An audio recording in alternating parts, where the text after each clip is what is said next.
Sunan Derajat adalah salah satu dari 9 wali penyebar agama Islam di Pulau Jawa. Ia menyebarkan agama Islam di wilayah Jewea bagian timur. Sunan Derajat diperkirakan lahir pada tahun 1470 Masehi. Nama, Derajat, diambil dari nama desa Derajat di Kabupaten Lamongan tempat beliau berdakwah. Nama kecilnya adalah Raden Kasim, kemudian mendapat gelar Raden Syarifuddin. Dia adalah putra dari Sunan Ampel, dan bersaudara dengan Sunan Bonang. Ketika dewasa, Sunan Derajat mendirikan pesantren dalam duur di desa Derajat, Paciran, Kabupaten Lamongan. Sunan Derajat yang mempunyai nama kecil Syarifuddin atau Raden Kosim putra Sunan Ampel dan terkenal dengan kecerdasannya. Setelah menguasai pelajaran Islam, beliau menyebarkan agama Islam di desa Derajat sebagai tanah perdikan di Kecamatan Paciran. Tempat ini diberikan oleh Kerajaan Demak. Ia diberi gelar Sunan Mayang Madu oleh Raden Patah pada tahun Saka 1442 per 1520 Masehi.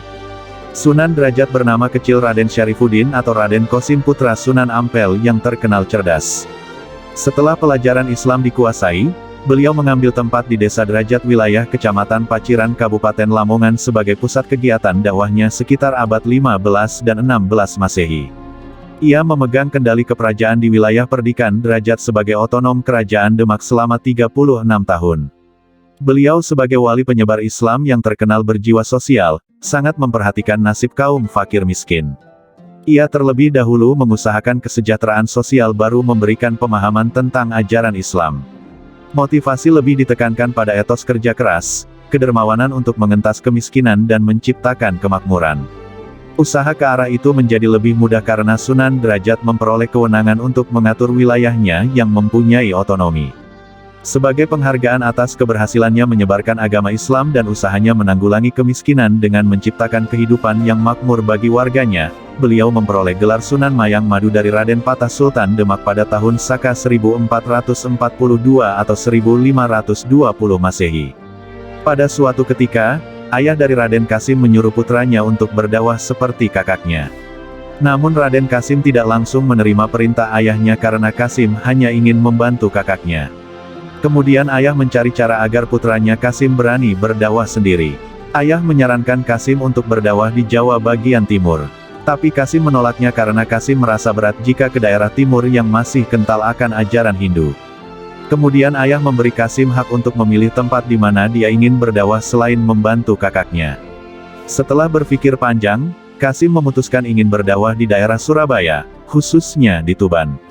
Namun sekali lagi ayah menyarankan Kasim untuk berdakwah di sekitar pesisir utara Gresik dan Tuban.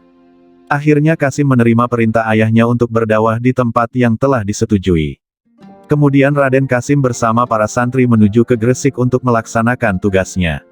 Sebelum sampai di Gresik, Sunan Derajat bersilaturahmi kepada Sunan Giri. Dia memberitahu kepada Sunan Giri bahwa dia diutus ayahnya untuk berdakwah di daerah pesisir utara. Sunan Giri sangat senang mendengar bahwa Raden Kasim diutus untuk berdakwah ke pesisir utara. Kemudian Sunan Giri memberikan beberapa nasihat agar kedatangannya dapat diterima dengan baik oleh masyarakat pesisir utara. Sunan Derajat kemudian melanjutkan perjalanannya. Setelah beberapa hari akhirnya Sunan Derajat sampai di pesisir pantai dan bertemu dengan nelayan yang sedang melaut. Sunan Derajat menjelaskan berbagai macam jenis ikan yang bisa dimakan dan ikan yang berbahaya jika dimakan. Setelah mendengar penjelasan dari Sunan Derajat, para nelayan akhirnya mengerti dan percaya apa yang dikatakan oleh Sunan Derajat. Disinilah Sunan Derajat mulai percaya diri untuk berdakwah di Gresik yang masih kental dengan agama Hindu. Setelah melakukan perjalanan jauh, akhirnya Raden Kasim sampai di sebuah desa yang bernama Desa Derajat. Raden Kasim kemudian menjadikan pusat dakwahnya di daerah ini. Di Desa Derajat banyak kegiatan-kegiatan Islami yang membuat masyarakat Hindu penasaran dan ingin tahu apa yang dilakukan Sunan Derajat bersama santri-santrinya. Sehingga dengan kecerdasan Sunan Derajat masyarakat Hindu mampu tertarik dengan metode dakwah Sunan Derajat yang memakai tembang pangkur sebagai andalannya.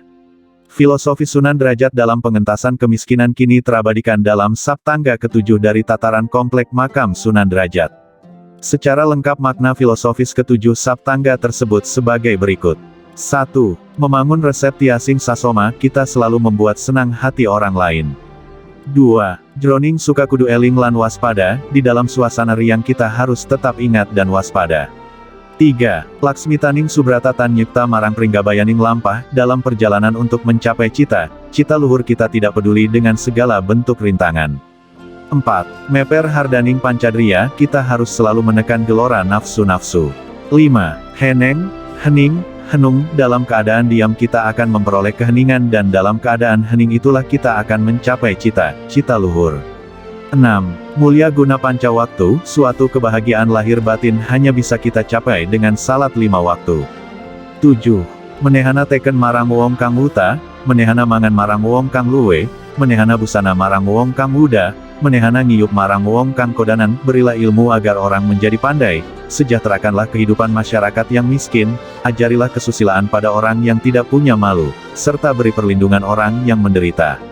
Sunan Derajat meninggal tahun 1522 Masehi. Beliau wafat dan dimakamkan di Desa Derajat, Kecamatan Paciran Kabupaten Lamongan, Jawa Timur. Tak jauh dari makam beliau telah dibangun museum yang menyimpan beberapa peninggalan di zaman Wali Songo. Khususnya peninggalan beliau di bidang kesenian. Itulah kisah perjalanan dari Sunan Derajat yang bisa kita ambil hikmah.